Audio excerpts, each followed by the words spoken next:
J'espère que vous avez apprécié notre première chronique de tennis progressif, les balles mousses. J'espère que ça vous a donné le goût de prendre une raquette, vous acheter une balle mousse puis commencer à jouer au tennis. C'est ça le but de cette chronique-là. On se lève, on va jouer au tennis avec du tennis progressif pour commencer. Maintenant, conseil de pro. Cette chronique-ci, ça s'adresse aux passionnés de tennis, ceux qui jouent déjà au tennis, et puis ceux qui veulent s'améliorer. Donc, on va vous donner plein de conseils pour vous améliorer, et c'est déjà parti avec nos amis derrière. Ils font le premier segment, c'est-à-dire la profondeur de balle. On regarde ça.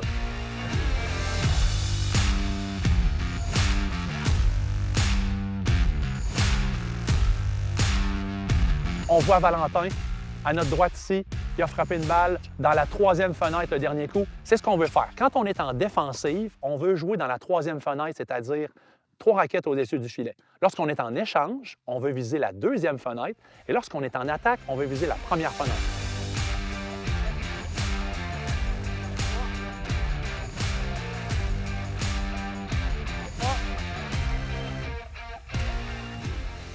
Voici comment ça marche. Première fenêtre. On a la raquette ici, donc c'est à peu près la hauteur d'une raquette, la première fenêtre. On est en attaque, on peut frapper plus à plat, on coupe la balle, on veut enlever du temps à l'adversaire, on frappe ici.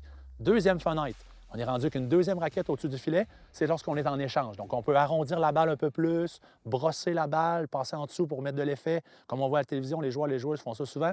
Deuxième fenêtre, c'est ici. Troisième fenêtre, c'est vraiment après ça et vers le ciel bleu. On a vraiment beaucoup d'auteur.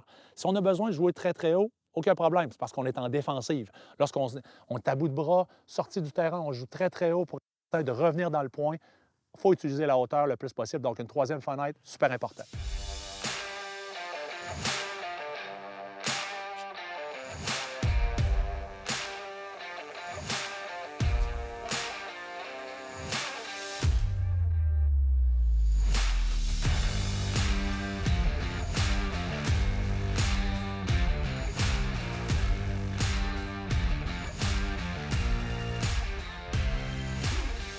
Merveilleux, notre deuxième activité aujourd'hui, on parle de jouer en croisant en échange. Pourquoi? Et surtout, le replacement tactique avec ça.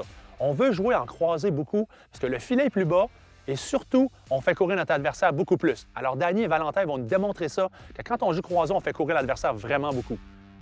Alors, c'est parti. On envoie la balle en parallèle. On remarque que Valentin ne court pas beaucoup. Et soudainement, un croisé fait courir l'adversaire beaucoup plus. Exactement comme ça. Parfait. Ça nous permet d'ouvrir le terrain puis de finir le point en parallèle dans l'ouverture. Très bonne démonstration ici. C'est exactement ça qu'on veut faire. Alors, on enchaîne tout de suite avec des points. On voit que le replacement tactique à Valentin, quand on joue en croisé, il ne se replace pas dans le milieu du terrain totalement. On se repositionne là, à peu près quelques pieds à gauche ou à droite du centre du terrain. Pourquoi? Super important. Si on se replace dans le centre du terrain, bien, on va couvrir pas beaucoup les angles. Alors, le croisé qui est croisé court un peu, qui s'éloigne de nous la balle, on est beaucoup trop loin pour remettre la balle en jeu d'une qualité. On va être obligé de jouer défensif, on va se faire attaquer. Alors, n'oubliez pas ça. Quand on va jouer en croisé, on va jouer en angle un petit peu, on va déborder l'adversaire. L'adversaire va se retrouver dans le corridor, même déborder le corridor. C'est là qu'on joue dans l'ouverture. On ne doit pas se replacer jusqu'au milieu du terrain. On couvre l'angle un petit peu plus. Plus de 80 des échanges à la télévision se font en croisé. Il y a une bonne raison. Le filet est plus bas, on fait courir l'adversaire beaucoup plus. C'est ce qu'on recherche.